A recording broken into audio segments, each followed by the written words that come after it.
Welcome, I'm Nancy Durrant, I'm the Evening Standard Arts Editor, and this is Cultural Capital. This week we're down on the river with the artist James Capper, who's just thrown his new sculpture in the water. We talked to members of the London Symphony Orchestra's East London Academy about their big Trafalgar Square gig this Sunday. We're having a nice eco-friendly sit down in Thing of the Week, and I'll be talking about what was, to my total surprise, probably the most charming film I've seen all year, Free Guy. The sculptor James Capper is not quite like any other artist you've come across. Working in a sweet spot between sculpture and engineering, he creates bizarre machines that do things you wouldn't think were possible and sometimes really sort of weren't possible until technology caught up with his brain. His latest piece, Mudskipper, which is effectively a boat with arms, recently took to the water, so we headed to his studio to find out more about it. Mudskipper is a sculpture in a family of sculptures that I call walking ships. And the family of walking ships are inspired by evolution. They're inspired by the first of the vertebrates coming onto land and how evolution dramatically changed.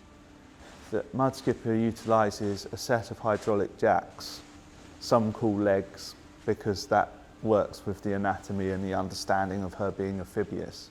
The jacks sit either side of the hull and like on the beam, midships, and then underneath the jacks are sponsons, buoyancy aids, but those buoyancy aids were produced here as well, and they're welded in steel, and they create enough buoyancy for the added weight of the jacks, which are a ton each. The hydraulic power pack that runs the jacks is very clever because it's all within one box, and I built that here. I make these sculptures because of this chain of evolution and interest. I make them because this is the language of sculpture that I talk, and I make them really selfishly for my own understanding of whether it's even possible.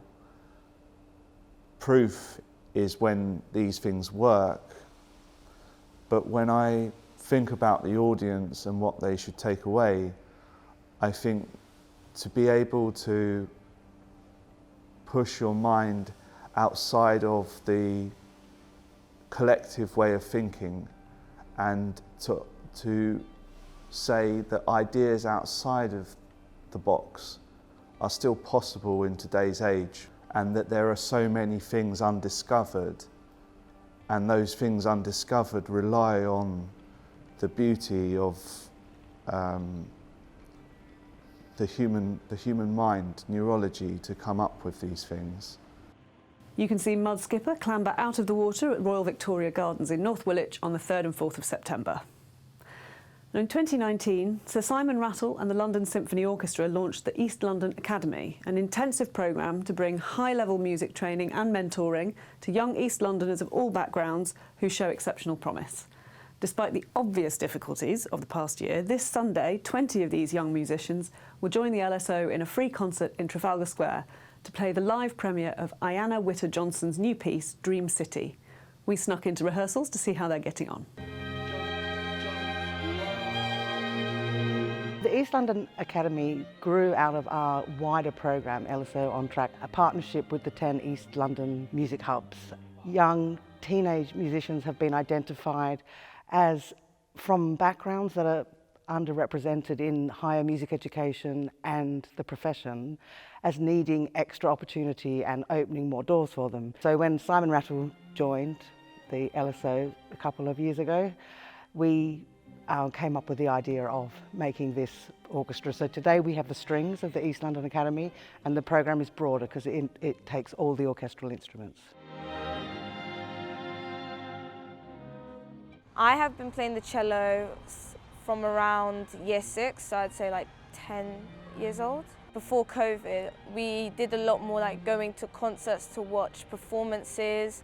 We practiced with LSO musicians, and we did a lot of different things. I thought that it would just be rehearsing to play pieces, but it's a lot more like experiencing orchestra life experiencing what a professional orchestra does. Now, we're rehearsing for a concert in Trafalgar Square that we're going to on Sunday.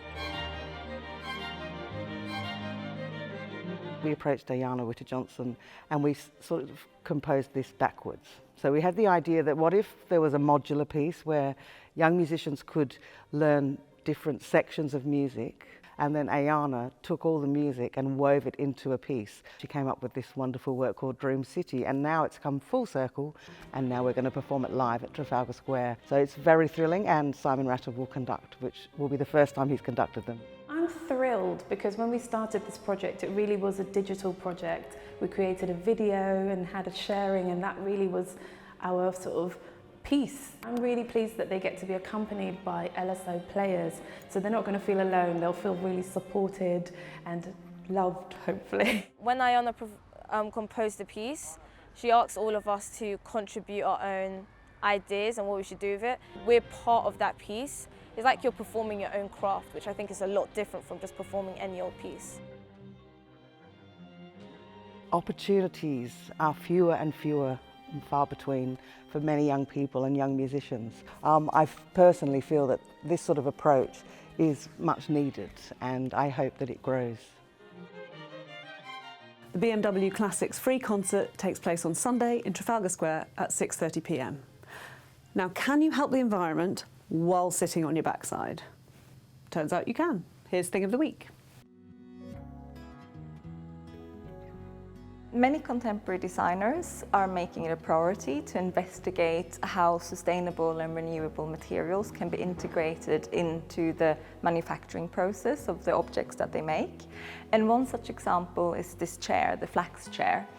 It's made from flax, or rather it's made from different flax fibers that are sandwiched together between a bio-resin or a bioplastic. When the flax and the bioplastic is heated, it fuses to become a solid and sturdy board that can then be shaped into the chair seat and the legs. And it's actually made from as small a sheet as possible. So it measures only 60 to 100 centimeters. And from that sheet, you cut the back and the seat and the two legs. So it's only 3 parts that make up this chair. The other aspect of this chair that's very interesting is that if you don't want to use it anymore, you can discard it, and in fact it will just naturally disintegrate and return to nature. You can see the flax chair at the V&A, which is open all day, Wednesday to Sunday. Now, I was a bit surprised about how much I liked this film I want to talk about this week. I always have great faith in Ryan Reynolds, but on paper, a movie about a background character in a shoot-'em-up video game just doesn't sound much like my kind of thing. I mean, shoot-'em-up video game, all right, Grandma. But, oh my God, Free Guy is so fun. Don't have a good day. Have a great day. Everybody down on the ground! Hey, bud, you ever think that there's got to be more? More than what? The stuff we do day after day.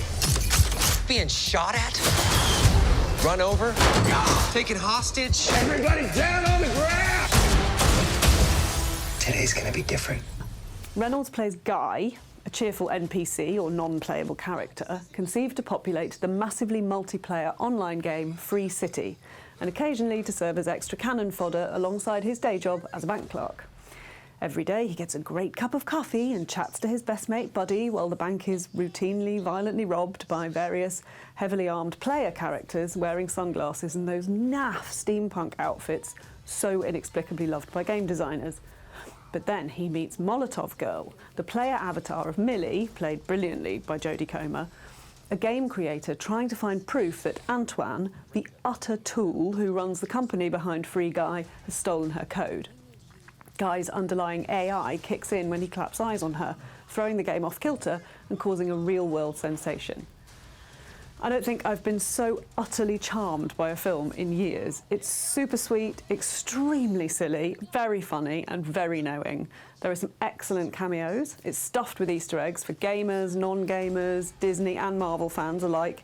And even if you get none of those, the script, except for one brief moment of chunky explication that Comer just about manages to deliver with her dignity intact, is a zingy, zippy delight. Reynolds plays the innocent, wide-eyed guy with total conviction, and it's utterly disarming. I would gladly have watched the whole thing again immediately. In fact, I might do that tonight. Free Guy is in cinemas now. Thanks for watching Cultural Capital. Don't forget to subscribe and to share, and we'll see you next week.